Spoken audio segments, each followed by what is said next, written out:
ദൈവത്തിന് അതിപരിശുദ്ധ നാമം വാഴ്ത്തപ്പെടട്ടെ. നോമ്പിന്റെ 38-ാം ദിനത്തിൽ അല്പസമയം ചിന്തയ്ക്കായി തിരഞ്ഞെടുത്തിരിക്കുന്ന വേദഭാഗം വിശുദ്ധ യോഹന്നാൻ എഴുതിയ 1-ാം ലേഖനം 3:1-2 വാക്യങ്ങൾ.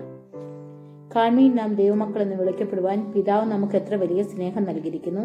അങ്ങനെ തന്നെ നാം ആകുന്നു. ലോകം അവനെ അറിഞ്ഞിട്ടില്ലാകൊണ്ട് നമ്മെ അറിയുന്നില്ല.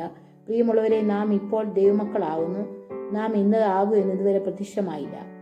അവൻ പ്രത്യക്ഷനാകുമ്പോൾ നാം അവനെ താൻ ഇരിക്കുമ്പോൾ തന്നെ കാണുന്നതാകൊണ്ട് അവനോട് സദൃശന്മാർ ആകൂ എന്ന് നാം അറിയുന്നു.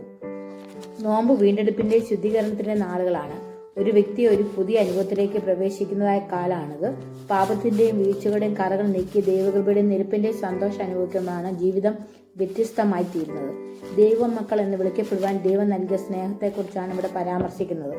ദൈവമക്കൾ എന്ന പദവിയിലേക്ക് പ്രവേശിക്കുവാൻ നാം എന്തു ചെയ്യണമെന്നും എങ്ങനെയുള്ള ജീവിതം നയിക്കണമെന്നും ഇത് നമ്മെ ഓർമ്മിപ്പിക്കുന്നു.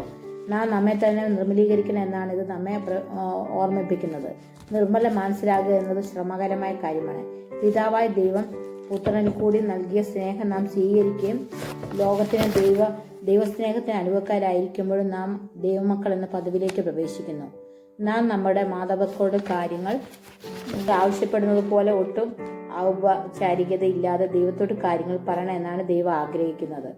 നാം പ്രാർത്ഥിക്കാൻ വേണ്ടി ദൈവം തന്റെ ശിഷ്യന്മാരെ പഠിപ്പിച്ച പ്രാർത്ഥന ശ്രദ്ധേയമാണ്.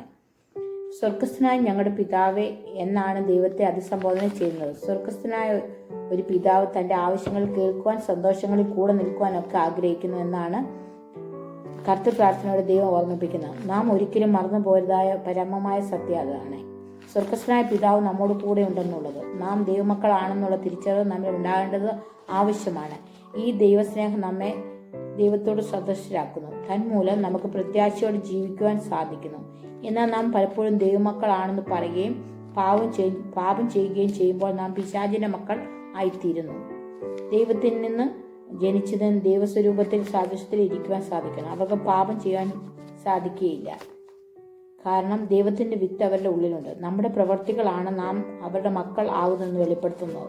ദൈവമക്കൾ നീതി പ്രവർത്തിക്കുന്നവരാകണം. നോമ്പ് നാളുകൾ ഒരു മടങ്ങിവരവിന്റെ ദിനങ്ങളായി തീരണം. ദൈവത്തിൽ നിന്ന് നാം അകന്നു പോയെങ്കിൽ ഒരു മടങ്ങിവരവ് അനിവാര്യമാണ്. ദൈവം ആഗ്രഹിക്കുന്ന പോലെ നാം ദൈവമക്കളാണെന്നോ മറ്റുള്ളവർ നമ്മെപ്പറ്റി പറയുവാൻ നമ്മുടെ ജീവിതം അതിനായി രൂപാന്തരപ്പെടുത്താം.